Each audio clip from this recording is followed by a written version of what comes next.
देवघरच्या विषयावर आम्ही त्याची मंजुरी घेतली, टेंडर काढले. 25 किलोमीटर कॅनॉल आता फलटण तालुक्यामध्ये आलेला आहे आणि राहिलेल्या जवळपास 50 किलोमीटरची टेंडर हे आता झालेले आहेत आणि लवकरच नीरा देवघरचं पाणी हे येणाऱ्या 1.5 वर्षामध्ये फलटण तालुक्यातून माळशिरस तालुक्यापर्यंत जाईल याची मला खात्री आहे. बारामतीला जे पाणी जात होतं, बारामतीला जाणारं पाणी ते तुमच्याकडे येणार. बारामतीला जे जाणारं पाणी होतं ते कॅनॉल नव्हते म्हणून जाणार होते. त्याचा आता मूळ प्रश्नच त्याचा कॅनॉल झाल्यामुळे बारामतीला जे पाणी फलटणचं कॅनॉल नसल्यामुळे वापरतं ते ऑटोमॅटिक फलटण तालुक्याला, माळशिरस तालुक्याला, आता नव्याने समावेश झालेल्या सांगोला तालुक्याला मिळणार आहे. आतापर्यंत जवळपास 2,500 कोटी रुपयाची टेंडर झाली.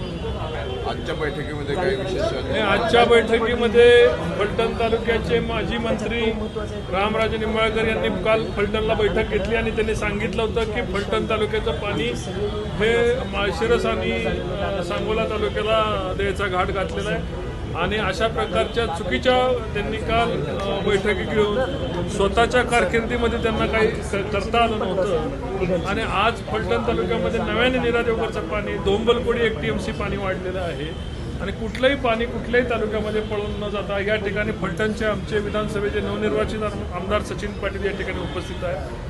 त्यांच्या उमेदवारांचा पराभव करून सचिन पाटील या ठिकाणी निवडून आलेले आहेत आणि कुठंही एक थेंब पाणी हे फलटण तालुक्याच्या वाटणीचं जाणार नाही याची संपूर्ण काळजी मी आणि आज मंत्री महोदयांनी ते सुद्धा सांगितलं की फलटण तालुक्याचं पाणी कमी होणार नाही.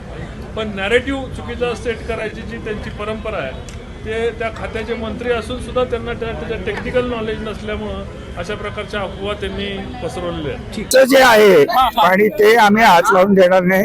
प्रशासकीय DPR मध्ये जे काही पाणी होतं फलटणचं नीरा विभागाचं ते आम्हाला मिळणार आहे. पण यावेळेस मोठं राजकारण पाण्यावरनं तापलेलं आपल्याला पाहायला मिळालं. पाण्याचं राजकारण नेहमीच आमच्याकडे तापलेलं असतं. जे बोललेत त्यांनी त्याची उत्तरं दिलीत की आमची काही नव्हती, माझ्यावर टीका झाली, ते त्यांचं नेहमीच आहे की ते अडकले होते.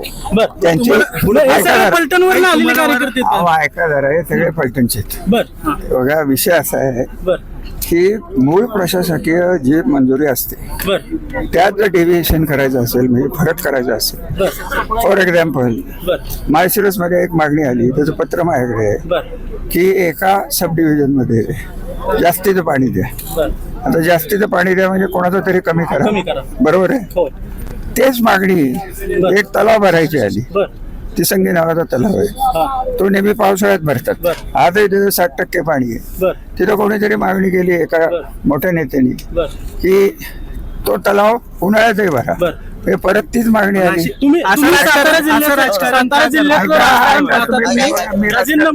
थांबा, मी काय बोलतोय की नीट आहे.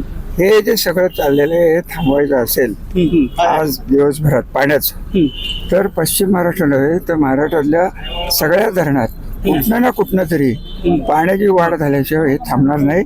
आणि तसं मी सूचना विनंती माननीय मुख्यमंत्र्यांना आणि अजितदादांना तर हे सगळे विषय माहिती आहेत, पूर्ण माहिती आहे, कारण ते खात्याचे मंत्री होते. हे जे पाणी आहे हे वाढवायचं काम या सरकारने आणि दिल्ली सरकारने करावं. आणि जर लवादाचे प्रश्न जर आढळ येणार असेल तर आंध्र कर्नाटकशी उच्चस्तरीय बैठक घेऊन ते सोडवावेत अशी माझी मागणी आहे. आता माझं जाण्याची माझी विनंती आहे.